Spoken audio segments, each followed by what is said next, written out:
அஸ்ஸலாமு அலைக்கும் வரஹ்மத்துல்லாஹி வபரகாத்துஹு. இன்னைக்கு நான் இம்ரான் ஹுசைன் அவர்களோட ஒரு அருமையான புத்தகத்தோடு உங்களை சந்திக்க வந்ததில் மிக்க மகிழ்ச்சி. எல்லா புகழும் அல்லாஹ்வுக்கே. அல்ஹம்துலில்லாஹ். ஈரான் மீது இஸ்ரேல் தாக்குமா? இந்த கட்டுரை 2006 எழுதப்பட்டது. 5 வருடங்களுக்கு பிறகும் ஈரான் மீதான தாக்குதல் இன்னும் நடக்கவில்லை. அவர்கள் தங்களுடைய திட்டங்களை தீட்டுகிறார்கள். அவனும் தன்னுடைய திட்டங்களை தீட்டுகிறான். திட்டமிடுப்பவர்களிலேயே அவன்தான் சிறந்தவன். அவர்கள் வரலாற்றில் இணையே இல்லாத அளவுக்கு அயோக்கியத்தனமும் இறை மறுப்பும் கொண்ட ஒரு மக்கள். ஆனாலும் அவங்க உலக மக்கள் மத்தியில் தங்களையே தொடர்ச்சியாக நகல் எடுத்து உருவாக்குறதுல வெற்றி பெறுறாங்க. அப்படி மாறவங்க தான் கோக் அண்ட் மகோக் மக்களாக ஆகுறாங்க. அவங்க இடைக்கால சிலுவை போர்களில் ஆரம்பித்தாங்க. அது யூரோப் இஸ்லாத்துக்கு எதிராக நடத்தின புனித போர்கள்னு சொல்லப்பட்டுச்சு. இப்போ அவங்களோட அசுத்தமான லட்சியத்தோட கடைசி கட்டத்தில் ஈரானோட எண்ணெயும் எரிவாயுவையும் பட்டப்பகல்ல திருடுறதுக்காக ஈரான் மேல போர் தொடுக்க போறதா மிரட்டிக்கிட்டு இருக்காங்க. அவங்களோட சூத்திரதாரி அவன் ஒரு ஏமாத்துக்காரன், ஒரு கெட்ட மேதாவி. அவங்களோட அயோக்கியத்தனமான செயல்களை மறைக்கிறதுக்காகவும் கடைசியில ஜெருசலம்ல இருந்து உலகத்தை ஆட்சி செஞ்சு அப்புறம் தன்னையே உண்மையான மசீஹ்னு அறிவிக்கிற தன்னோட பயங்கரமான மாஸ்டர் பிளான்ல இருந்து கவனத்தை திசை திருப்புறதுக்காகவும் அவன் கவன சிதறல்களை உருவாக்குகிறான். அவன் ஈரான் மேல நடத்த போற இந்த கெட்ட தாக்குதலை மறைக்கிறதுக்காக எல்லாத்தையும் விட பெரிய கவன சிதறல்களை கையில எடுக்கிறான். அதாவது டிஸ்ட்ரிக்ஷன்ஸ், அதாவது அணு ஆயுத வெரலி. நபி ஸல்லல்லாஹு அலைஹி வஸல்லம் அவங்கள பற்றின கேவலமான கார்ட்டூன்கள், ஈராக்ல யுஎஸ் ஆக்கிரமிப்பு படைகளால் பிடிக்கப்பட்ட ஈராக்கிய முஸ்லிம்களை பாலியல் ரீதியாக துஷ்பிரயோகம் செய்கிறத காட்டுற குமட்டல் வர்ற ஃபோட்டோக்கள், ஈராக்ல இருக்கிற தங்கம் குழுமாடம் கொண்ட மஸ்ஜித் அல் அஸ்கரியாவையும் புனிதமான ஷியா ஆலயத்தையும் அழிச்சது.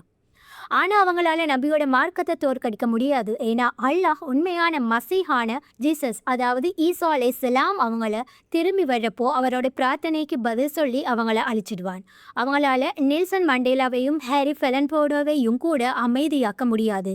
அவங்க தொடர்ச்சியாக அவங்களோட பயங்கரவாதத்துக்காகவும் திமிருக்காகவும் கெட்ட செயல்களுக்காகவும் அவங்கள தைரியமாக கண்டிச்சுக்கிட்டே இருக்காங்க. ஆனால் இப்போதைக்கு அவங்க வேணும்னே சாத்தான் தனமாக இந்த கார்ட்டூன்களாலேயும் ஃபோட்டோக்களாலேயும் உலகெங்கிலும் இருக்கிற முஸ்லீம்களை கோபப்படுத்துறத நாம் ஆச்சரியத்தோடு பார்த்துக்கிட்டு இருக்கோம். அப்படி செய்கிறதன் மூலமாக அவங்க தங்களோட நிறைய கஸ்டமர்களுக்கு, அதாவது வீட்டு அடிமைகளாக அவங்களுக்கு சேவை செய்கிற முஸ்லீம் தலைவர்கள்னு சொல்லிக்கிறவங்களுக்கு சாமர்த்தியமாக வாய்ப்புகளை உருவாக்குறாங்க. எதுக்குன்னா இஸ்லாத்தோட பாதுகாவலன்னு கிழிஞ்சு போன தங்களோட தகுதிகளை திரும்ப காட்டுறதுக்காகத்தான். இந்த கஸ்டமர்ஸ் இப்போ சத்தமாக எதிர்ப்பு தெரிவிப்பாங்க. இவங்க ஹைட்டிக்காக ஒரு சொட்டு கண்ணீர் கூட சிந்தினது இல்லை. ஈராக்கும் ஆப்கானிஸ்தானும் தாக்கப்பட்ட போவும் ஆக்கிரமிக்கப்பட்ட போவும் ஒரு சின்ன விரலை கூட அசைச்சது இல்லை. ஆனால் இப்போ அவங்க பாசாங்குத்தனத்தோட ஒரு பயங்கரமான காட்சியில் போர் முரசு கொட்டுவாங்க. முஸ்லிம்களோட எதிர்ப்பு குரல் உச்சத்துக்கு போறதை பார்த்து மதச்சார்பற்ற உலகம் பின்வாங்குறப்போ, அதே நேரத்தில் வசதியாக மேற்கத்திய புனிதமான இலக்கு மேலே இன்னொரு பெரிய பயங்கரவாத தாக்குதல் நடக்கும் போது இஸ்ரேல் உலகத்தை இஸ்லாம் கிட்ட இருந்து காப்பாற்றுறதுக்கான ஈரான் மேலே போர் தொடுக்கிற தன்னோட நோக்கத்துக்கு பொதுமக்களோட கருத்தை மாற்ற முயற்சி செய்யும். புத்திசாலித்தனமா இல்லையா? ஆனாலும் சர்வ வல்லமை உள்ள கடவுளோடு தேர்ந்தெடுக்கப்பட்ட மக்கள்னு சொல்லிக்கிறவங்களுக்கு இது கொஞ்சம் கூட தகுதியே இல்லாத ஒன்று. அவர்கள் தங்களுடைய திட்டங்களை தீட்டுகிறார்கள். அவனும் தன்னுடைய திட்டங்களை தீட்டுகிறான். திட்டமிடுபவர்களிலேயே அவன்தான் சிறந்தவன். ஈரான் மீதான போர் இப்போ உறுதியாக தெரியுது. ஈரான் மேலே போர் நடக்கக்கூடாதுன்னு நான் ஆசைப்பட்றேன். இன்ஷா அல்லாஹ் பிரார்த்தனையும் செய்கிறேன். ஆனால் ஆங்கிலேய அமெரிக்க இஸ்ரேலிய மும்மொட்டு கூட்டணி அந்த ஷியா முஸ்லிம் நாட்டோட ஒரு ஒப்பந்தம் செய்ய முடியாதுன்னு அவங்க உறுதியாக நம்பின உடனேயும், அவங்க ஏற்பாடு செஞ்ச சம்பிரதாயங்கள் முடிஞ்ச உடனேயும் ஈரான் மேலே ஒரு அநியாய போரை தொடங்குவாங்கன்னு இப்போ உறுதியாக தெரியுது. அப்படி ஒரு ஒப்பந்தத்தோட சாராம்சம் பற்றி ஊகிக்கிறதுல இருந்து இந்த கட்டுரையில் நாம் விலகி இருந்தாலும், ஏதாச்சும் ஒன்றை கொடுத்து ஒன்றை வாங்குகிற ஒரு ஒப்பந்தத்தால் மட்டும்தான் போரை தடுக்க முடியும்னு நாம் புரிஞ்சுக்கிறோம். ஈரான் மேலே போர் நடந்தால் அதோட விளைவுகள் என்னவா இருக்கும்னு நாங்கள் பகுப்பாய்வு செய்கிறோம். இந்த தடவை இது யூரோ இஸ்ரேலுக்காக நடத்தப்படுற இன்னொரு ஆங்கிலோ அமெரிக்க போரா இல்லாமல் இருக்கலாம்னு சொல்கிறோம். மாறா யூரோ இஸ்ரேல் இதுவரைக்கும் தன்னை சாமர்த்தியமாக மறைச்சி வச்சிருந்த திரைகளுக்கு பின்னால் இது இருந்து வெளியே வந்து தன்னோட சொந்த நலனுக்காக தன்னோட சொந்த போரை நடத்துறதுல அது ஏற்கனவே திட்டமிட்ட தலைமை பாத்திரத்தை ஏற்றுக்கும். யுஎஸ்ஏவும் பிரிட்டனும் அப்போ தங்களோட இந்த அசுத்தமான மும்முட்டு கூட்டணியோட இறுதி கட்டத்தில் சங்கடமான புதிய துணை பாத்திரங்களை வகிப்பாங்க. அப்படி இஸ்ரேல் தலைமையிலான ஒரு போர் இதுக்கு முன்னாடி ஒரு போதும் பயன்படுத்தப்படாத, ஏன் பார்க்காத புதிய போர்க்கருவிகள் அறிமுகமாகிறத பார்க்கலாம். அப்படி ஒரு போர் மேற்குலகுக்கு, அதனால இஸ்ரேலுக்கு ஈரானோட எண்ணெயும் எரிவாயுவையும் கட்டுப்பாட்டுக்குள்ள கொண்டு வந்து கொடுக்கும்னு ஏற்கனவே வளைகுடா எண்ணெயில் மற்றதெல்லாம் அவங்களோட நேரடி மற்றும் மறைமுக கட்டுப்பாட்டுக்குள்ளே தான் இருக்கு. மேற்குலக கணிப்புகள் ஒரு நல்ல பழத்தை காட்டினாலும் அப்படி ஒரு போரில் இருக்கிற பல நிச்சயமற்ற தன்மைகள், குறிப்பாக யுஎஸ்ஏவுக்கு பேரழிவு விளைவுகளை கொண்ட நிகழ்வுகளை வேகப்படுத்தலாம். இஸ்ரேலும் அந்த போரில் வெற்றி பெற்ற மாதிரி தோன்றும். ஆனால் ஈராக் மற்றும் ஆப்கானிஸ்தானோட யூரோப்பிய காலனித்துவத்துக்கு அப்புறமா இஸ்லாமிய ஈரான் மேலே நடத்துகிற தாக்குதல் இஸ்ரேலோட விதியை திறம்பட முடிச்சு வைக்குங்கிறது உண்மையை அது உணராமலே இருக்கும். அது நபி முகமது ஸல்லல்லாஹு அலைஹி வஸல்லம் அவங்களோட தீர்க்க தரிசனம் நிறைவேறத சாத்தியமாக்கும். என்ன தீர்க்க தரிசனம்னா, ஒரு முஸ்லீம் இராணுவம் கொரோசால், அதாவது ஆப்கானிஸ்தான்லையும் அதை சுற்றியும் இருக்கிற பகுதி ஆரம்பித்து எல்லா முஸ்லீம் பகுதிகளையும் விடுவிக்கும். அதோட முன்னோக்கி போகிற பயணத்தில் அதை தடுக்கவே முடியாது. அது கடைசியில் ஜெருசலமை விடுவிக்கும். ஈரான் மேலான போர் நிச்சயமாக எண்ணெயோடு விளைய பாதிக்கும். அது மோசடியான யுஎஸ் டாலரோட வேகமான வீழ்ச்சிக்கு ஒரு ஊக்க சக்தியாக செயல்படலாம். கடைசியில் யுஎஸ்ஏ உலகத்தில் ஆளும் அரசுங்கிற தன்னோட ஆதிக்க நிலையை இழக்கிறதுல போய் முடியும். எல்லா ஆச்சரியங்களுக்கும் ஆச்சரியமாக இஸ்ரேல் அப்போ யுஎஸ்ஏவுக்கு பதிலாக உலகத்தோட புதிய ஆளும் அரசாக வரலாம்.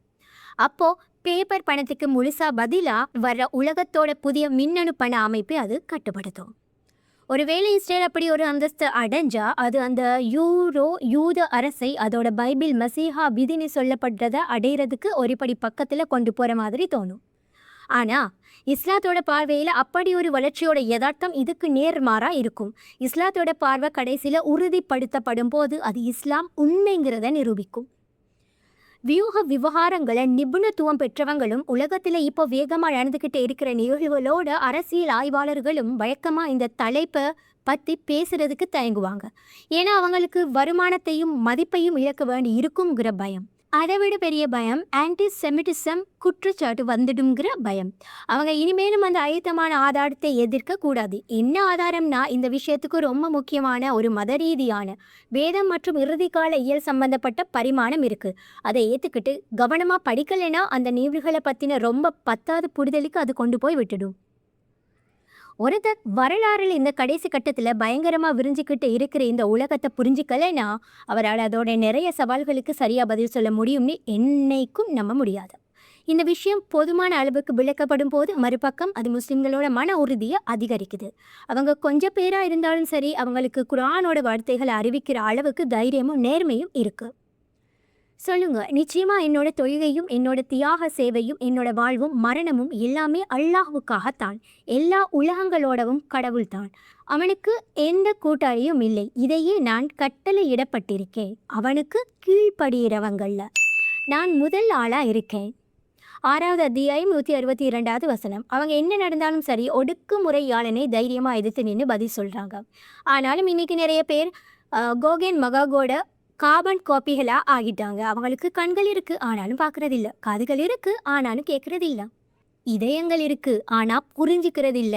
அவங்கள வழக்கமாக யுஎஸ்ஏ விசாவோட பழிப்பீடத்தில் வணங்குறவங்களாகத்தான் வழி நடத்துகிறாங்க. அவங்க கால்நடைகளை போலத்தான். அவங்களுக்கு வரலாற்று புத்தகத்தோட இந்த பெரிய பக்கத்தில் ஒரு அடி குறிப்பை விட குறைஞ்ச அந்தஸ்து தான் இருக்குது. அவங்க நோவாவோட மக்கள் மாதிரி. கப்பலில் நோவா கூட இருந்து கொஞ்சம் பேர், அதாவது நூஹ் அலைஹிஸ்ஸலாம், அவங்க அந்த கூட்டம் தண்ணியில் அழிஞ்சு போகிறத கீழே பார்த்தாங்க. அவங்க அடுத்த தடவை அது நெருப்பாக இருக்கலாம்னு ஒரு கடுமையான தெய்வீக எச்சரிக்கையை விட்டுட்டு போனாங்க. இது தாவூத் மற்றும் சுலைமான் நபி அவங்களோட பைபிள். இஸ்ரேல் இல்லை, மாறா அது ஒரு போலியான அரசு. உண்மைங்கிறது இறை நிந்தனை, சீரழிவு, பொய்கள், ஏமாத்து, ஒடுக்குமுறை, அரச பயங்கரவாதம் போன்றவைகளோடு ஒத்துப்போகாது. இந்த இஸ்ரேல் தன்னோட மக்களையும் அவங்களோட நண்பர்களையும் ஆதரவாளர்களையும் ஒரு பெரிய தெய்வீக தண்டனையில் போய் முடிகிற ஒரு பாதைக்கு கூட்டிட்டு போகுது. நபி முகமது ஸல்லல்லாஹு அலைஹி வஸல்லம் அவங்க அந்த வரலாற்றோட முடிவை 1000 வருஷத்துக்கு முன்னாடியே தீர்க்க தரிசனம் சொல்லிட்டாங்க. போருக்கு தயாராகுதல். சர்வதேச செய்தி ஊடகங்களோட பிரச்சார இயந்திரம் இப்போ ஈரானை குறிவைக்கிற மேற்கத்திய மிரட்டல் மற்றும் பிளாக்மெயில் தூதரக பணிக்கு ஆதரவு கொடுக்கறதுல மும்முரமாக இருக்குது. அதோட விளைவா ஈரான் ஓட அணுசக்தி ஆலைகள் மற்றும் அது சம்பந்தப்பட்ட மற்ற வசதிகள் மேலே ஒரு தாக்குதல் நடத்துறதுக்கு உலகத்தை தயார்படுத்துது. அவங்க நிச்சயமாக ரஷ்யா, சீனா மற்றும் இந்தியா கூட ஒரு ரகசிய ஒப்பந்தம் போட்டிருக்கணும். ஒருவேளை ஈரானோட எண்ணெயையும் எரிவாயுவையும் அவங்க பிடுங்கினதுக்கு அப்புறம் அதை அவங்களோட பகிர்ந்து கொள்ளலாம்னு ஆசை காட்டி இருக்கலாம். எதுக்குன்னா ஈரானை யூஎன் செக்யூரிட்டி கவுன்சில் கிட்ட கொண்டு போகிறதுக்கு அவங்களோட ஆதரவை பெறதுக்காக. இன்னைக்கு இன்னும் நிறைய பேர் இருக்காங்க, அவங்க ஒடுக்குமுறையாளனோட பயத்தில் ஓட்டு போடுறாங்க. அவனோட ஒடுக்குமுறைக்கு மனமில்லாமல் ஆதரவு கொடுக்க மிரட்டப்பட்டிருக்கிறாங்க. அப்புறம் என்னோட வெனிசுலா அண்டை நாட்டுக்காரர் ஹியூகோ சாவேஸ் இருக்காரு. அவர் மேல்கம் எக்ஸ் மாதிரி பயமில்லாதவர். அவரை விலைக்கு வாங்கவும் முடியாது. அவங்க இஸ்ரேலுக்கும் உலகத்துக்கும் ஈரான் முஸ்லிம் கிட்ட இருந்து வர போற ஒரு பெரிய அணு ஆயுத அச்சுறுத்தல் மாதிரி தோற்றம் அளிக்கிற ஒன்றுக்கு சாத்தியமான எல்லா சமாதான வழிகளையும் முயற்சி செஞ்சு பார்த்துக்கிட்டோம்ங்கிற பேர்ல அப்பட்டமான ஆக்கிரமிப்பை நியாயப்படுத்துறதுக்கான அடித்தளத்தை தந்திரமா போட்டுக்கிட்டு இருக்காங்க. சும்மா ரேண்டமா தேர்ந்தெடுத்த தவறான தகவல்களோட இந்த 4 மேற்கோள்களை பாருங்க. நமக்கு கிடைக்கிற தூதரக தீர்வுகளை நம்ம சக்தியோட சிறந்த முறையில் பயன்படுத்தி அதை தீர்க்கிறோமான்னு நாம் பார்க்கணும் அப்படின்னு ஜெர்மன் வெளியுறவு மந்திரி ஃப்ரான்ஸ் வால்டர் ஸ்டைன்மயர் போன வாரம் சொன்னார். இன்டர்நேஷனல் அட்டாமிக் எனர்ஜி ஏஜென்சி யுஎன்ஏவோட அணுசக்தி கண்காணிப்பு அமைப்பு இன்னைக்கு ஈரான் ஐயூஎன் செக்யூரிட்டி கவுன்சில் கிட்ட ரிப்போர்ட் பண்ணிச்சு. தெஹ்ரானோட அணுசக்தி திட்டம் முழுக்க முழுக்க சமாதான நோக்கங்களுக்காக இல்லாமல் இருக்கலாம்ங்கிற கவலையை அந்த தீர்மானம் வெளிப்படுத்திச்சு. ஈரான் குறிப்பாக பிரசிடென்ட் மஹமூத் அஹமதினஜாதோட நிர்வாகத்துக்கு கீழே அணு ஆயுதங்களை வச்சுக்கிறதுல உறுதியாக இருக்குது. அவர் இஸ்ரேலை வரைபடத்தில் இருந்தே துடைச்சி எறியணும் அப்படின்னு சொன்னதாலேயும், ஹாலோகாஸ்ட் ஒரு கட்டுக்கதை அப்படின்னு சொன்னதாலேயும் யூரோப்பியர்களை கோபப்படுத்தி இருக்கிறாரு. ஈரான் பல வருஷமாக அணு ஆயுதங்களை தேடிக்கிட்டு இருக்குது. ஆனால் இப்போது பிரசிடென்ட் அஹமதினஜாத்தோட 2வது இஸ்லாமிய புரட்சியோட சட்டத்துக்குள்ளே அது சரியாக பொருந்துது. அவருக்கு அது வேணுங்கிறது மட்டும் இல்லை, அது ஒரு மிரட்டலாக பயன்படுத்தி இஸ்லாமிய செல்வாக்கை விரிவாக்கவும் அவர் விரும்புகிறாரு. ஆனால் யூத இஸ்ரேலுக்கு உண்மையில் ஒரு முஸ்லீம் நாட்டுக்கிட்ட இருந்து எந்த அணு ஆயுத அச்சுறுத்தலுமே இல்லை.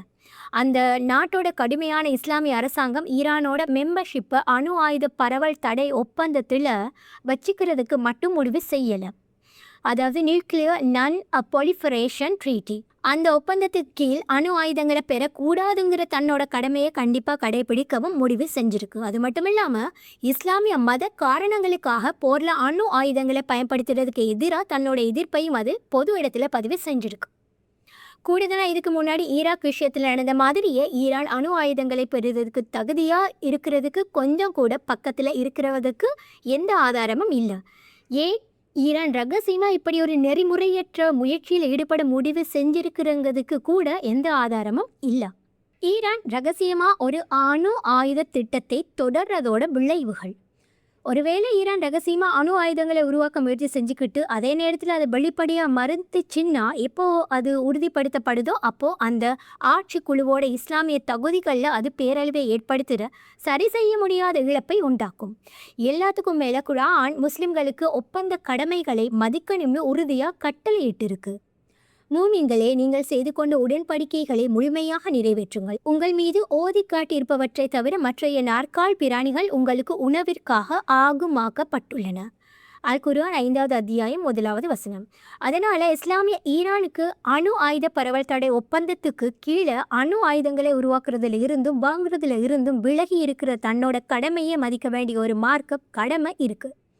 நல்லெண்ணத்தோட பேச்சுவார்த்தை நடத்துறதுக்கும் ஒப்பந்த கடமைகளை மதிக்கிறதுக்குமான அந்த மார்க்க கடமை மட்டும் இல்லாமல் ஷியா இஸ்லாமிய உலகத்தில் ஈரானோட தலைமை இடமும் சுன்னி இஸ்லாம் கூட அதுக்கு தொடர்ச்சியாக இருக்கிற போட்டியுமே ஷியா ஈரான் அப்படி ஒரு மார்க்க தற்கொலையை, அதாவது தன்னோட உறுதியான ஒப்பந்த கடமைகளை மீறுறது என்னைக்கும் செய்யாதுன்னு உலகத்தை நம்ப வைக்கிறதுக்கு போதுமானதாக இருக்கணும். நாம் இப்போ சந்திக்கிற பிரச்சனை என்னென்னா, இன்னையோட யூத கிறிஸ்தவ யூரோ உலக ஒழுங்குக்கு யாரையுமே நம்புகிற திறமை இல்லை. அவங்க ஐரோப்பியர் அல்லாத உலகத்தோடு தங்களோட விவகாரங்களை நடத்துறதுல ஏமாத்து, தந்திரம், இரட்டை வேஷம், பொய்கள்னு ஒரு வரலாற்றையே வச்சுருக்காங்க. அவங்க வாக்குறுதி கொடுத்துருக்காங்க, அப்புறம் அந்த வாக்குறுதியை திரும்ப திரும்ப மீறி இருக்காங்க. அவங்க உறுதியான ஒப்பந்த கடமைகளை திரும்ப திரும்ப நிராகரிச்சிருக்கிறாங்க, மீறி இருக்கிறாங்க. அவங்க உலகத்தோட நிறைய பகுதிகளில் ஏன் தங்களோட சொந்த நகரங்கள்லேயே அப்பாவி மக்கள் மேலே பயங்கரவாத தாக்குதல்களை திட்டமிட்டு நடத்தினாங்க. அப்புறம் ஆப்கானிஸ்தான், ஈராக், இஸ்லாம் மேலே போர் தொடுக்கிறத நியாயப்படுத்துறதுக்காக மற்றவங்க மேலே பழிய போட்டாங்க. ஈரான் கூட நடக்கிற அணு ஆயுத இழுபறி அது அந்த நாட்டு மேலே போர் தொடுக்கிறதுக்கு கொடுக்கிற சந்தேகத்துக்குரிய நியாயம். இதெல்லாமே வெளிப்படையாக வேணும்னே தீய நோக்கத்தோடு திரிக்கப்பட்டது. மேற்கத்திய உலகம் போர் நெறிகளில் ஒரு ஒழுக்கம் கெட்ட நெறியை அதாவது இம்மோரல் நோமை நிறுவியிருக்கு. இதுல தீய நோக்கத்தோட கற்பனை செஞ்ச ஒரு அனுமானத்தோடு அடிப்படையில் இப்போ போர் தொடுக்கலாம். இது மனுகுலத்துக்கு உண்மையிலேயே பயங்கரமான விளைவுகளை கொண்டது. கோக் அண்ட் மகோக் கொள்ளைக்காரங்க அயோக்கியர்கள் மட்டும்தான் மற்றவங்களோட எண்ணி எரிவாயு வளங்களை பிடுங்கிறதுக்காக பொய்களோட அடிப்படையில் ஆக்கிரமிப்பு போர்களை நடத்துவாங்க. மேல்கம் எக்ஸ் கமாலை எச்சரிப்பார், செஞ்சவனை கண்டிப்பாக அவங்கள திரும்ப வந்து சேரும்னு. நபி முகமது ஸல்லல்லாஹு அலைஹி வஸல்லம் அவங்க மறுபக்கம் போர் நெறிகள் சம்பந்தமாக ஒரு அரசு எப்படி நடந்துக்கணும்னு ஒரு உயர்ந்த தரத்தை வச்சாங்க. அவங்களோட சுன்னா அல்லது உதாரணம் என்னென்னா, ஆக்கிரமிப்புக்கு பதிலாக மட்டும்தான் இல்லைன்னா ஒடுக்கப்பட்டவங்களை விடுவிக்கிறதுக்காக மட்டும்தான் போர் தொடுக்கணும். அதுவும் ஒடுக்கப்பட்ட அவங்க தங்களை விடுவிக்கிறதுக்கு உதவி கேட்டு கத்தனுங்கிற நிபந்தனையோட. குரான் வழிபாடே அந்த ஆசீர்வதிக்கப்பட்ட நபி முகமது ஸல்லல்லாஹு அலைஹி வஸல்லம் அவர்கள் போரை விரும்பலைன்னு சொல்லிச்சு. ஆனால் அல்லாஹ் எச்சரித்தான், சில மனுஷங்க மற்றவங்களோட அயோக்கியத்தனத்துக்கு எதிராக எழுந்து நிற்கலைன்னா பூமி குழப்பத்துக்கும் அராஜகத்துக்கும் போயிடும்னு. இவ்வாறு அவர்கள் அல்லாஹ்வின் அருள்மிக்க அனுமதி கொண்டு ஜாலூத்தின் படையை முறியடித்தார்கள். தாவூது ஜாலூத்தை கொன்றார். அல்லாஹ் தாவூதுக்கு அரசுரிமையை ஞானத்தையும் கொடுத்தார். தான் விரும்பியவற்றையெல்லாம் அவருக்கு கற்பித்தான். இவ்விதமாக அல்லாஹ் மக்களின் நன்மை செய்யும் ஒரு கூட்டத்தினரை கொண்டு தீமை செய்யும் மற்றொரு கூட்டத்தினரை தடுக்காவிட்டால் உலகம் சீர்கட்டிருக்கும். ஆயினும் நிச்சயமாக அல்லாஹ் அகிலத்தாய் மீது பெரும் கருணையுடையோனாக இருக்கிறார். அல் குர்ஆன் 2வது அத்தியாயம் 251வது வசனம்.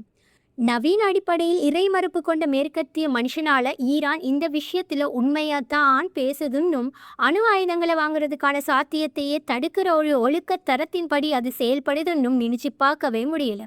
அதனால் மேற்குலகம் யூத இஸ்ரேல் அரசுக்காக ஐரோப்பியர் அல்லாத ஒரு முஸ்லீம் மக்கள் மேலே இன்னொரு யூத கிறிஸ்தவ ஆக்கிரமிப்பு போருக்கு உலகத்தை தயார்படுத்திக்கிட்டு இருக்கு. இந்த சிலுவை போர்கள் இஸ்ரேல் யுஎஸ்ஏவுக்கு பதிலாக உலகத்துக்கு ஆளும் அரசாக மாறுற வரைக்கும், போலியான மசீஹ் ஆன்டி கிறிஸ்ட் தன்னை மசீஹ்னு அறிவிக்கிற வரைக்கும் மட்டும் ஓயாது போல தெரியுது. இப்போ இஸ்ரேலை ஆதரிக்கிற எல்லோருமே ஜெருசலமுக்கு பயணம் செஞ்சு அதுக்கு மரியாதை செஞ்சு அந்த ஆதரவை உறுதிப்படுத்துகிற எல்லோரும் ஆரவாரமாக கைதட்டி வரவேற்பாங்க. அவங்க ஒன்று தெரிஞ்சுக்கட்டும், குரான் அறிவிச்சிருக்கு இந்த உலகம் ஒரு ஒழுக்க அமைப்பு அப்படின்னு.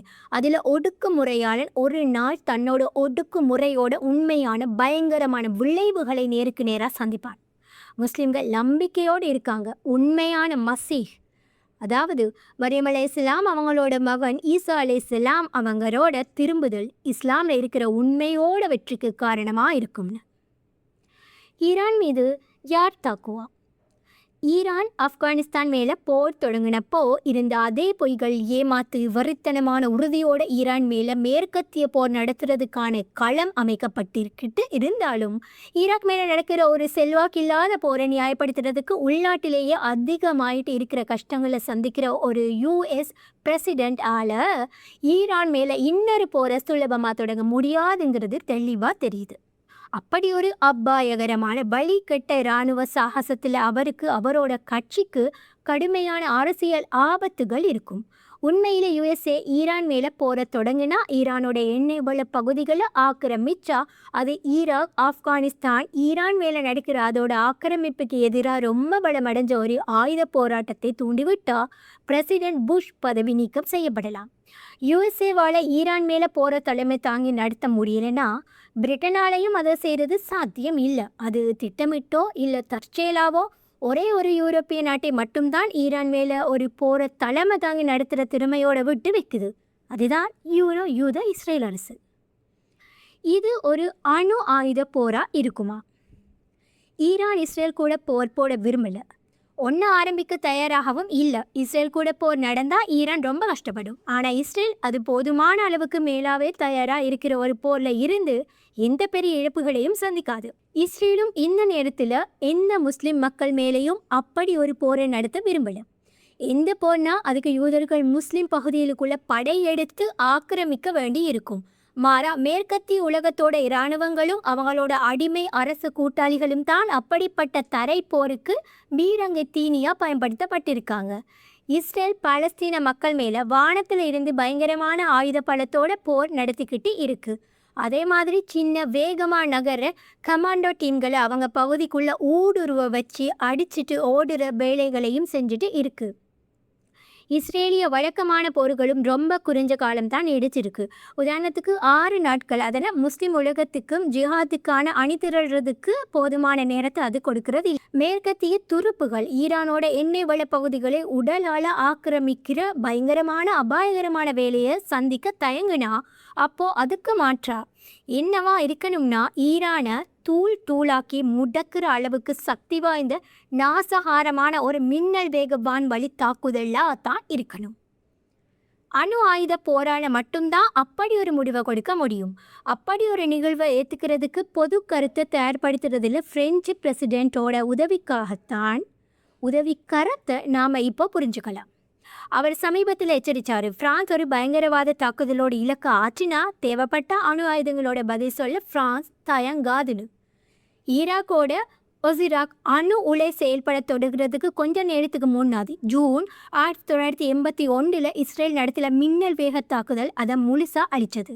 ஆனாலும் இஸ்ரேல் அந்த அப்பட்டமான ஆக்கிரமிப்பு செயலுக்காக எந்த பெரிய பதிலடியையும் சந்திக்கல, எந்த இழப்பையும் அனுபவிக்கல. 1991 10 வருஷம் கழிச்சு மறுபடியும் ஈராக் மேலே US தலைமையிலான தாக்குதல்கள் நடந்துச்சு.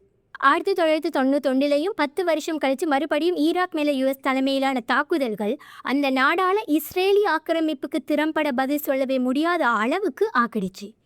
இஸ்ரேல் ஈரானை தாக்குனா அதோட இராணுவ வியூகம் அந்த நாட்டை முடக்கி ஈரானால் ஒரு திறம்பட ஆயுத பதில் தாக்குதல் நடத்த முடியாத அளவுக்கு ஆக்குறது தான் இருக்கும். அதனால் இஸ்ரேல் தன்னோட இராணுவ இலக்குகளை ஈரானிய அணுசக்தி தளங்களுக்கு விரிவாக்கும். ஈரான் முழுக்க சிதறி கிடைக்கிற நிறைய இலக்குகளை தாக்குறதுக்கு வழிகாட்டுற ஏவுகணைகளோட போர் விமானங்கள் பயன்படுத்தப்படுங்கிறது உறுதியானாலும் இஸ்ரேல் அணு ஆயுதங்களை பயன்படுத்தவும் வாய்ப்பு இருக்கு. உதாரணத்துக்கு ஈரானோட எண்ணெய் மற்றும் எரிவாயு கட்டமைப்புகளை அழிக்கிறதுக்கு அணு ஆயுதங்களை பயன்படுத்தலாம். அப்படி செஞ்சால் பல வருஷங்களுக்கு ஈரானிய எண்ணெய் மற்றும் எரிவாயு ஏற்றுமதியை மீட்டெடுக்கவே முடியாத அளவுக்கு ஆகிடும். பெரும்பாலும் எண்ணெய் வருமானத்தையே சார்ந்திருக்கிற ஈரானிய பொருளாதாரத்துக்கு அதோட விளைவு பேரழிவாக இருக்கும். உண்மையிலே பொருளாதாரம் முடங்கி போயிடும்.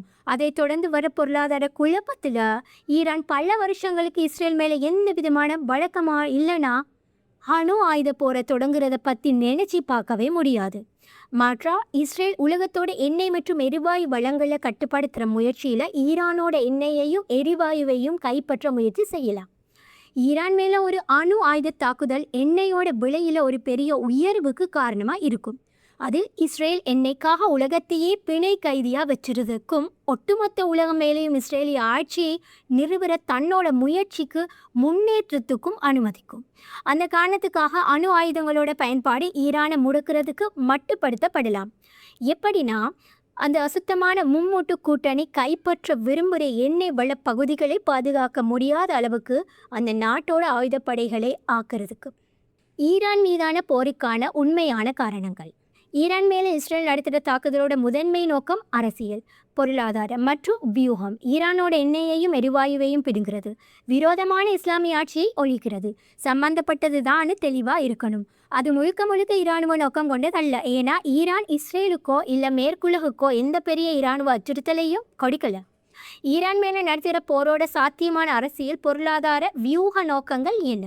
அது யூத அரசோட கடைசி விதியோடு எப்படி சம்பந்தப்பட்டிருக்கு? ஒரு பலவீனமான அணு ஆயுதம் இல்லாத நாட்டுக்கு எதிராக அணு ஆயுதங்களை பயன்படுத்துறது தூரத்தில் இருக்கிறதா அனுமானிக்கப்பட்ட ஒரு சாத்தியமான அச்சுறுத்தலுக்கு வெளிப்படையான ஒரு அளவுக்கு அதிகமான அநியாயமான ஒழுக்கங்கெட்ட பதிலடியாக தான் இருக்கும். ஆனால் இஸ்ரேல் ஈரான் மேலே நடத்துகிற தாக்குதலில் அணு ஆயுதங்களை பயன்படுத்துறது உலகத்தில் ஆளும் அரசுங்கிற இடத்துல USAவுக்கு பதிலாக வர அதோட வியூக நோக்கத்துக்கு உதவும். ஏன்னா ஒரு ஆளும் அரசு ஒரு அணு ஆயுத நாடாக இருக்கிறது மட்டும் இல்லாமல் அந்த சக்தியை பயன்படுத்துறதுக்கு தயாராக இருக்குங்கிறதையும் காட்டணும். மத ரீதியான அறிவை சர்வதேச விவகாரங்களில் இருக்கிற அறிவோடு இணைக்கும் போது மட்டும்தான் ஒருத்தரால் இஸ்ரேலோட கடைசி வியூக நோக்கத்தை கண்டுபிடிக்க முடியும். அது யூத நம்பிக்கையோட பிணைக்கப்பட்டிருக்கு. என்ன நம்பிக்கைனா டேவிடோட சிம்மாசனத்தில் இருந்து, அதாவது புனித இஸ்ரேல் அரசில் இருந்து உலகத்தை ஆட்சி செய்கிற ஒரு மசீஹ் வர்றதை பற்றின நம்பிக்கை. அந்த மசீஹ் டேவிட் மற்றும் சாலமன், அதாவது தாவூத் மற்றும் சுலைமான் நபி அவங்களோட பொற்காலத்தை மீட்டெடுப்பார். அப்போது நம்பிக்கையாளர்கள் ஒரே உண்மையான கடவுளை நம்புகிறவங்க புனித பூமியிலேருந்து உலகத்தை ஆட்சி செஞ்சாங்க. துல்லியமா இதைத்தான் ஜீசஸ் திரும்பி வரப்போ செய்வாரு. ஆனா அவங்க அவரை உண்மையான மசீஹ்னு நிராகரிச்சாங்க. அதனால இப்போ போலியான மசீஹ சந்தேகப்படாத மனுக்குலம் மேல கட்டவிழ்த்து விட போற அணு ஆயுத சாகசத்துல கூட்டாளியா இருக்கிறதுக்கு அவங்க சபிக்கப்பட்டிருக்காங்க. கிறிஸ்தவர்களுக்கான தாக்கங்கள். ஒருவேளை இஸ்ரேல் யுஎஸ்ஏவுக்கு பதிலாக உலகத்தில் ஆளும் அரசா வர்றது வெற்றி பெற்றா அப்படி ஒரு பெரிய வெற்றி யூதர்கள் உண்மைன்னு சொல்றதை நிரூபிக்கிறதுக்கு நிச்சயமா பயன்படுத்தப்படும். கிறிஸ்தவர்களுக்கு ஒன்று நினைவூட்டப்படணும். யூதர்களோட உண்மை பதிப்பு என்னன்னா அதில் கன்னி மரியம் அலைஹிஸ்ஸலாம் அவங்களோட மகன் ஈசா அலைஹிஸ்ஸலாம் ஒரு முறையற்ற மகனும் ஒரு ஏமாத்துக்காரனும் கருதப்படுகிறார். அவரோட மரணம் தூக்கில் தொங்குனதுனால, அதாவது சிலுவையில் அறையிறது ஒரு வகையான தூக்கில் தொங்குறதா கருதப்படுது. அவரை லார்ட் கோலால சபிக்கப்பட்டவர்னு உறுதிப்படுத்திச்சு. உபாகமம் 21:23 வசனம். யூத அரச கண்மூடித்தனமாக ஆதரிக்கிற பைபிள் தீர்க்க தரிசனத்தை நிறைவேற்றுங்கிற அடிப்படையில் அப்படி ஆதரிக்கிறதுக்கு ஏமாற்றப்பட்ட நிறைய கிறிஸ்தவர்களுக்கு இது ஆறுதல் கொடுக்கும்னு எதிர்பார்க்க முடியாது. உண்மையான இஸ்ரேலிய இலக்க பற்றின கிறிஸ்தவ குருட்டுத்தனம், உண்மையான மசீஹ்னு மரியமோட மகன் அவரே திரும்பி வந்து போலியான மசீஹ் அல்லது ஆன்டி கிறிஸ்டை கொல்ற வரைக்கும் தொடரும்னு தெரியுது. அந்த நேரத்தில் அவங்க கடைசி அந்த பெரிய ஏமாற்றத்தை உணர்ந்து எழும்போது தங்களோட பாதையை மாற்றிக்கிறதுக்கும் இஸ்ரேலோட இறை மறுப்பு, அயோக்கியத்தனம், ஒடுக்குமுறையை எல்லாம் மீறி அது கூட ஒருமைப்பாட்டோட இருந்தவர்களுக்காக காத்திருக்கிற தண்டனையை தடுக்கிறதுக்கும் ரொம்ப லேட்டாக இருக்கும். கிறிஸ்தவர்கள் இப்போ ஒரு உண்மையை கவனமாக யோசிக்கணும். முஸ்லீம்கள் அவங்களோட சில பொதுவான நம்பிக்கைகளை பகிர்ந்துக்கிறாங்க. உதாரணமாக ஈசா அலைஹிஸ்ஸலாம் அவங்க ஒரு கன்னித்தாய்க்கு பிறந்தார். அவர் தான் உண்மையான மசீஹ். அவர் நிறைய அற்புதங்களை செஞ்சார். இஸ்ரவேலர்கள் அவங்களோட அயோக்கியத்தனத்துக்காக கண்டிக்கப்பட்டாங்க. கிறிஸ்துவை அவங்க சிலுவையில் அறைய சதி செஞ்சாங்க. அல்லாஹ் அவரை தன்கிட்ட உயர்த்திக்கிட்டார். ஜீசஸ் ஒரு நாள் உலகத்தை நீதியோட ஆட்சி செய்ய ஜெருசலம்னு இருந்து திரும்பி வருவார். அவரோட திரும்புதல் உலகத்தில் பொய்மைக்கு மேலே உண்மையும் அநீதிக்கு மேலே நீதியும் ஜெயிக்கிறதுக்கு காரணமாக இருக்கும். அவரோட திரும்புதல் வரலாற்றை முடிவுக்கு கொண்டு வரும் மற்றும் பெரும்பாலான முஸ்லிம்களுக்கு கிறிஸ்தவர்களும் அவரோட வெற்றிகரமான மசீஹ் திரும்புதல் இப்போ ரொம்ப பக்கத்தில் இருக்குன்னு நம்புகிறாங்க. கிறிஸ்தவர்கள் இப்போ இஸ்லாத்துக்கு வர்றது மட்டும்தான் பாக்கி இருக்குது. அங்கே அவங்க ஒரு ஜீசஸை காண்பாங்க. அவர் கடவுள் இல்லை, கடவுளோட மகனும் இல்லை, ஆனால் அவரோட தூதர் அல்லது நபி. இஸ்லாத்தில் ஒரே கடவுள், யாராலையும் பெறப்படுறதும் இல்லை, யாரையும் பெறுவதும் இல்லை, அவருக்கு நிகராக யாரும் இல்லை. இஸ்லாம் சொல்லுது ஜீசஸ் சிலுவையில் அறையப்படலை, ஆனால் யூதர்களுக்கு அப்படி தோணுற மாதிரி கடவுளே செஞ்சான். ஈரான் என்பிடியில் இருந்து விலகலாம். அணு ஆயுத தடுப்புக்கான தேடலை தொடங்கலாம். ஈரான் மேலே இஸ்ரேல் நடத்துகிற தாக்குதலில் அணு ஆயுதங்கள் பயன்படுத்தப்பட்டாலும் சரி இல்லைனாலும் சரி, அப்படி ஒரு தாக்குதல் நடக்கிறது ஈரான் அணு ஆயுத பரவல் தடை ஒப்பந்தத்தில் இருந்து விலகிறதுக்கு நிச்சயமாக காரணமாக இருக்குங்கிறது உண்மை அப்படியே தான் இருக்குது. ஈரானிய மக்களும் அரசாங்கமும் இப்போ உலகத்தை ஆட்சி செய்கிற கொள்ளைக்காரங்க கிட்ட இருந்து தங்களை பாதுகாத்துக்கிறதுக்காக ஒரு ஈரானிய அணு ஆயுத தடுப்பு சக்தி அடையிறதுக்கு என்ன வழி தேவையோ அந்த வழியில் போராட தங்களை உறுதியாக அர்ப்பணிச்சுக்குவாங்க. அப்படி ஒரு பதிலுக்கு குர்ஆனில் இருந்தே தெளிவான ஆதரவு கிடைக்கும். அது முஸ்லிம்களுக்கு அவங்களால முடிஞ்ச அளவுக்கு அதிகபட்ச சக்தியை உருவாக்கணும்னு கட்டளை இடப்பட்டிருக்கு. அதில் நிச்சயமாக அணுசக்தியும் அடங்கும். எதுக்குன்னா அப்படி ஒரு சக்தி ஒரு தடுப்பாக செயல்படணும். மனுக்குலத்தை ஒடுக்குமுறை, குழப்பம், அராஜகத்திலிருந்து பாதுகாக்கிறதுக்கு பயன்படுத்தப்படணும்.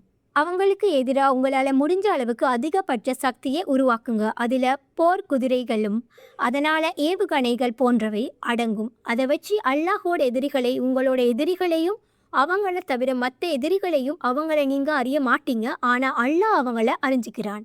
அவங்க இதயங்களில் பயத்தை உண்டாக்குங்க. நீங்கள் அல்லாஹோட பாதையில் அந்த இராணுவ பலத்தை உருவாக்குற நோக்கத்துக்காக எதை செலவு செஞ்சாலும் அது உங்களுக்கு திருப்பி கொடுக்கப்படும். நீங்கள் அநியாயம் செய்யப்பட மாட்டீங்க. குர்ஆன் 8வது அத்தியாயம் 60வது வசனம். எச்சரிக்கையாக இருங்க. நிராகரிப்பாளர்கள் ஒருத்தருக்கொருத்தர் கூட்டாளிகளாக இருக்காங்க. நீங்கள் இதை செய்யலைன்னா, அதாவது சக்தியை உருவாக்கி உங்களுக்கு நட்பாக இருக்கிறவங்களோட கூட்டணி வைக்கலைன்னா பூமியில் குழப்பமும் ஒடுக்குமுறையும் பெரிய அராஜகமும் இருக்கும். அல் குர்ஆன் 8வது அத்தியாயம் 73வது வசனம். உண்மையிலேயே ஈரானிய பாராளுமன்றத்தோட தேசிய பாதுகாப்பு மற்றும் வெளியுறவு கொள்கை கமிஷனோட துணைத் தலைவர் முகமது நபி ரூடக்கி ஏற்கனவே எச்சரித்திருந்தார். தன்னோட நாடு இன்டர்நேஷனல் அட்டாமிக் எனர்ஜி ஏஜென்சியில் இருக்கிற மெம்பர்ஷிப்பை ராஜினாமா செஞ்சுட்டு அணு ஆயுத பரவல் தடை ஒப்பந்தத்தில் இருந்து விலகிக்கலாம்னு. ஈரானியர்கள் பாகிஸ்தானோட உதாரணத்தையும் பின்பற்றுவாங்க. அதோட அப்போதைய தலைவர் ஜுல்ஃபிகார் அலி பூட்டோ ஏப்ரல் 1974 நடந்த இந்திய அணு ஆயுத வெடிப்பு மிரட்டலுக்கு, அது பிப்ரவரி 1974 நடந்த லாகூர் இஸ்லாமிய உச்சி மாநாட்டுக்கு இந்தியாவோட பதிலடி. சரியா நேரம் பார்த்து பதில் சொன்னார். நாங்கள் புல்லு தின்ன வேண்டி இருந்தா கூட ஒரு பாகிஸ்தானிய அணு ஆயுத தடுப்பு சக்தியை உருவாக்குறதுல தேசிய அர்ப்பணிப்போட இருப்போம்னு சொன்னார். பாகிஸ்தான் கடைசியில் அந்த முயற்சியில் வெற்றி பெற்றுச்சு. ஈரானியர்களாலையும் கடைசியில் அதே மாதிரி செய்ய முடியும்னு சந்தேகப்படுறதுக்கு எந்த காரணமும் இல்லை. அதுக்கு கொஞ்சம் காலம் மட்டும்தான் ஆகும்.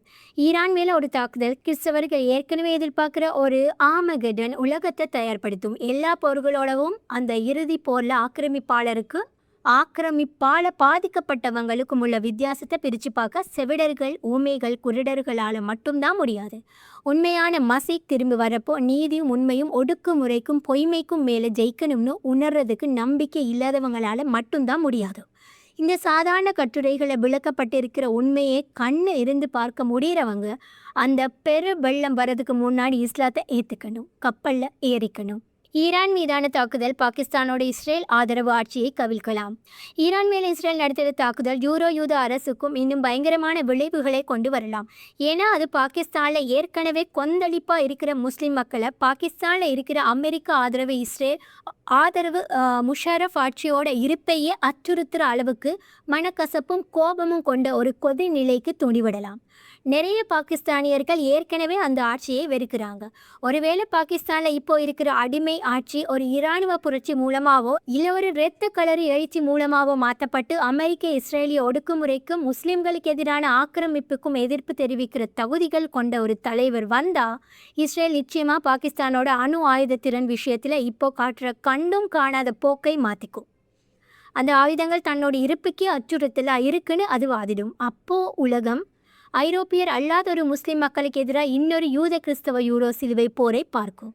ஏற்கனவே இது தெளிவாக தெரியுது. உலகெங்கிலும் இருக்கிற முஸ்லிம் பொது கருத்து மேற்கத்திய மற்றும் இஸ்ரேலிய ஒடுக்குமுறையையும் இஸ்லாம் மேலே அவங்க நடத்துகிற அசிங்கமான போரையும் எதிர்க்க முடிகிற தலைவர்களுக்கு ஆதரவாக தான் உறுதியாக இருக்குது. இப்படி ஒரு வாய்ப்பு கிடைச்சதால தான் ஈரானில் நடந்த கடைசி ஜனாதிபதி தேர்தலில் தெஹ்ரானோட மேயராக இருந்த ராஜதந்திர ரீதியாக முதிர்ச்சி இல்லாத ஆனால் அமெரிக்க எதிர்ப்பு இஸ்ரேல் எதிர்ப்பு கொண்ட ஒரு தனித்துவமான ஆள் முன்னாள் ஜனாதிபதி ராஃப்சஞ்சானியை பெரிசா தோற்கடித்தார். ராஃப்சஞ்சானி முதிர்ச்சியானவர், ராஜதந்திர ரீதியாக கட்டிக்காரர். ஆனால் ஒடுக்குமுறையாளனுக்கு எதிராக நிற்கிறதுல அவரோட தகுதிகள் குறைவாக இருந்துச்சு. மறுபடி துல்லியமாக அப்படி ஒரு வாய்ப்பு தான் ஆக்கிரமிக்கப்பட்ட புனித பூமியில் கரப்படிஞ்ச வரலாறை கொண்ட மதச்சார்பற்ற ஃபத்தாவை விட இஸ்ரேலிய ஒடுக்குமுறையை தைரியமாக எதிர்த்த பாலஸ்தீனிய ஹமாஸ் இஸ்லாமிய எதிர்ப்பு இயக்கம் தேர்தலில் ஜெயிக்கிறதுக்கு காரணமாக இருந்துச்சு. உண்மையில் ஈரான் மேலே ஒரு மேற்கத்திய தாக்குதல் உலகெங்கிலும் இருக்கிற முஸ்லீம் பொது கருத்தை நிச்சயமாக கொந்தளிக்க வைக்கும். எந்த அளவுக்குன்னா முஸ்லீம் உலகத்தில் இருக்கிற அமெரிக்க ஆதரவு தலைவர்கள் ஆட்சிகளில் கொஞ்சமாவது கவிழ்ந்து விடும். அப்படி ஒரு வளர்ச்சி யுஎஸ் நிர்வாகத்துக்கு ஒரு பெரிய முக இழப்பாக இருக்கும். ஈரான் மீதான தாக்குதல் எண்ணெய், தங்கம் ரெண்டோட விலையையும் பயங்கரமாக உயர்த்தும். யுஎஸ் டாலருக்கு பயங்கரமான விளைவுகளோட. ஈரான் மேலே ஒரு தாக்குதல் நடக்கிறது உடனடியாக பயங்கரமாக எண்ணெய் விலைகளையும் தங்கத்தோட விலையையும் ஒரு உயர்வை ஏற்படுத்துங்கிறது உறுதி. தங்கத்தோட விலை மேலே போகுதுன்னா அது உண்மையில் யுஎஸ்ஏ டாலரோட மதிப்பு கீழே போகுதுன்னு அர்த்தங்கிறத கொஞ்சம் பேர் தான் புரிஞ்சுக்கிற மாதிரி தெரியுது. செப்டம்பர் 1971 யுஎஸ் அரசாங்கம் தன்னோட வார்த்தையை உறுதியாக கொடுத்தும் அதை மீறி பிரிட்டன் வூட்ஸ் ஒப்பந்தத்தை ரத்து செஞ்சது. பிரிட்டன் செப்டம்பர் 1971 பிரிட்டன் வூட்ஸ் ஒப்பந்தத்துக்கு கீழே இருந்த தன்னோட உரிமைகளின் படி செயல்பட்டுச்சு. அது பிரிட்டன் வச்சிருந்த சில பில்லியன் யுஎஸ் டாலர்களை தங்கமாக ஒரு அவுன்ஸ் தங்கத்துக்கு $35 மாற்றி கொடுக்கணும்னு யுஎஸ் அரசாங்கத்தை கட்டுச்சு. சர்வதேச சட்டத்தின்படி யுஎஸ்ஏ அப்படி செஞ்சுருக்கணும். ஆனால் அது உள்நாட்டிலையும் வெளிநாட்டிலையும் அச்சிட்டு புழக்கத்தில் விட்ட எல்லா டாலர்களையும் மாற்றி கொடுக்கறதுக்கு தேவையான தங்கம் அதுக்கிட்ட இல்லை. அது மோசடியானது. அது போருக்கு கூட காரணமாக ஆகியிருக்கலாம். ஆனால் நடந்தது என்னென்னா யுஎஸ் சிம்பிளாக தன்னோட வார்த்தையை மீறிடுச்சு. தன்னோட ஒப்பந்த கடமைகளிலிருந்து பின்வாங்கிச்சு. பிரிட்டன் வூட்ஸ் ஒப்பந்தத்தை ரத்து செஞ்சது. யுஎஸ் டாலரோட மதிப்பு அதிலிருந்து பொதுவாக உலகெங்கிலும் இருக்கிற சந்தை தேவையை அடிப்படையாக வச்சு தான் இருக்குது. குறிப்பாக ஏகாதிபத்திய அமெரிக்கா எண்ணெய் ஏற்றுமதி செய்கிற தன்னோட அடிமை நாடுகள் மேலே வச்சிருந்த கட்டுப்பாட்டில் தான் யுஎஸ் டாலர் தன்னோட பலத்தை தக்க வச்சுக்கிட்டு இருக்குது. எண்ணெய் வாங்குறதுக்கு டாலரை தான் நாணயமாக பயன்படுத்தணும்னு அது பிடிவாதமாக சொல்லிச்சு. யுஎஸ்ஏ உலகத்தை ஏற்றுக்கிற வைக்கிற அளவுக்கு ரொம்ப தந்திரமாக இருந்துச்சு. அது என்னென்னா, அது எந்த அளவு பேப்பர் வேணும்னாலும் எடுத்து அது பணமாக ஆக்கலாம். மனுக்குளம் அந்த பேப்பர் பணத்தை ஏற்றுக்கிற வரைக்கும், அதுக்கு தேவை இருக்கிற வரைக்கும் இறக்குமதிக்கு பொருட்களுக்கு சேவைகளுக்கு செலவு செய்கிறது பணத்தை எங்கே இருந்து கண்டுபிடிக்கிறதுன்னு யுஎஸ்ஏ கவலைப்பட தேவையில்லை. அது சிம்பிளாக அந்த பேப்பர் அச்சிடும். ஆனால் யுஎஸ்ஏ எண்ணெய் ஏற்றுமதி செய்கிற நாடுகள் மேலே அவங்களோட எண்ணெயை அந்த யுஎஸ் பேப்பர் பணத்துக்கு தான் விற்கணும்னு ஒரு கடமையை திணிச்சது. அது மூலமாக யுஎஸ் பேப்பர் டாலர்களுக்கு கணிசமான முக்கியமான தேவை இருக்கிறத உறுதி செஞ்சுக்கிச்சு. அதோட விளைவு என்னென்னா, யுஎஸ் டாலர்களுக்கான தேவை எப்போவுமே வலுவாக இருந்துச்சு. உண்மையில் மற்ற எந்த பேப்பர் பணத்துக்கான தேவையை விடவும் ரொம்ப வலுவாக இருந்துச்சு. ஆனால் ஈரான் மேலே நடக்கிற போர் அந்த நாட்டிலிருந்து எண்ணெய் எரிவாயு ஏற்றுமதிகளை நிச்சயமாக சீர்குலைக்கும். அது ஹார்முஸ் ஜலசந்தி மூடுறதுக்கு காரணமாக அமையலாம். அது வழியாக தான் வளைகுடா எண்ணெயை ஏற்றிக்கிட்டு வர கப்பல்கள் திறந்த கடலுக்கு போகணும். ஒருவேளை யூரோப் ஈரானிய அணுசக்தி பிரச்சனையில் புத்திசாலித்தனமாக செயல்படாமல் அது யுஎன் செக்யூரிட்டி கவுன்சிலுக்கு கொண்டு போகப்பட்டு பொருளாதாரம் இல்லைன்னா வான்வழி பயண தடைகள் அநியாயமாக திணிக்கப்பட்டால் பெர்ஷியன் வளைகுடா கரையில் இருந்து ஹார்முஸ் ஜலசந்தி வழியாக போகிற எண்ணெய் சப்ளையை கடைசி சொட்டு வரைக்கும் நிறுத்துகிற சக்தி எங்ககிட்ட இருக்குது அப்படின்னு ஈரானிய பாராளுமன்றத்தோட தேசிய பாதுகாப்பு மற்றும் வெளியுறவு கொள்கை கமிஷனோட துணைத் தலைவர் முகமது நபி ரூத்தகி சொன்னார். உலகத்தோட எண்ணெய் வர்த்தகத்தில் 25% 40% ஹார்முஸ் ஜலசந்தி வழியாக தான் நடக்குது. அது பெர்ஷியன் வளைகுடாவை இந்திய பெருங்கடலோட இணைக்குது. ஒருவேளை ஈரான் அப்படி ஒரு மிரட்டலை செயல்படுத்தினா அந்த பகுதியில் இருக்கிற மற்ற பெரிய எண்ணெய் உற்பத்தியாளர்களான யுனைடெட் அரப் எமிரேட்ஸ், குவைத் போன்ற நாடுகளால் ஜப்பான், சீனா மற்ற உலக நாடுகளுக்கு எண்ணெய் ஏற்றுமதி செய்ய முடியாமல் போயிடும். எண்ணெய் விலைகள் ஒரு பேரலுக்கு $200 இல்லைன்னா அதுக்கு மேலே கூட அதிகரிக்கலாம். ஜனவரி 1980 $850 ஒரு அவுன்ஸ். தங்கத்தோட விலையும் அதிகரித்த மாதிரி இப்போவும் அதிகரித்தா யுஎஸ் டாலர் தன்னோட மதிப்பை இழந்து அது ஒரு பெரிய சுமையாக ஆகிடும். சில சென்ட்ரல் பேங்குகள், பெரிய கார்பரேஷன்கள் டாலரோட சரிஞ்சிக்கிட்டு இருக்கிற மதிப்புக்கு பதிலாக யுஎஸ் டாலரை விட்டுட்டு மதிப்பை இன்னும் அதிக நம்பகத்தன்மையோட சேமிக்க முடிகிற ஒரு நிலையான நாணயத்தை தேடி போனாங்கன்னா, ஒருவேளை எண்ணெய் வாங்குறதுக்கு டாலருக்கு ஒரு மாற்றாக ஈரானிய ஆயில் ஃபோர்ஸ் வழங்குறதுல வெற்றி பெற்றா இது டாலருக்கு பேரழிவு விளைவுகளை கொண்டு வரும். யுஎஸ் டாலர் தன்னோட இப்போதைய சர்வதேச நாணயங்கிற அந்தஸ்தை இழந்துட்டா அப்படி ஒரு சரிவு உலகத்தில் இருக்கிற எல்லா பேப்பர் பணத்தையும் தன்னோட சேர்த்து கீழே கொண்டு வந்துடும். அது உலகத்தில் ஆளும் அரசுங்கிற மற்ற நாடுகள் மேலே அமெரிக்கா வச்சிருந்த ஆதிக்கத்தோட சகாப்தத்துக்கு ஒரு முடிவை கட்டிடும். அப்படி ஒன்று நடக்கிறது யுஎஸ்ஏவுக்கு பதிலாக வரலாறில் 3வது மற்றும் கடைசி ஆளும் அரசாக வர்றதுக்கு நேரத்துக்காக காத்துக்கிட்டு இருக்கிற இஸ்ரேலுக்கு முழுசான ஒரு சாதகமான வளர்ச்சியாக இருக்கும்.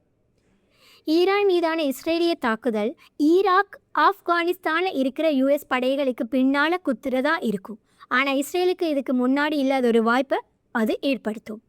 ஈரான் மேலே ஒரு இஸ்ரேலிய தாக்குதலும் ஈரானோட எண்ணெய் வள பகுதியில் மேலே ஒரு மேற்கத்திய ஆக்கிரமிப்பும் ஈராக், ஆப்கானிஸ்தான் மேலே நடக்கிற யுஎஸ் ஆக்கிரமிப்புக்கு எதிராக ஆயுதம் ஏந்தின முஸ்லீம் எதிர்ப்போட அளவையும் சக்தியையும் உடனடியாக பயங்கரமாக அதிகரிக்கும்.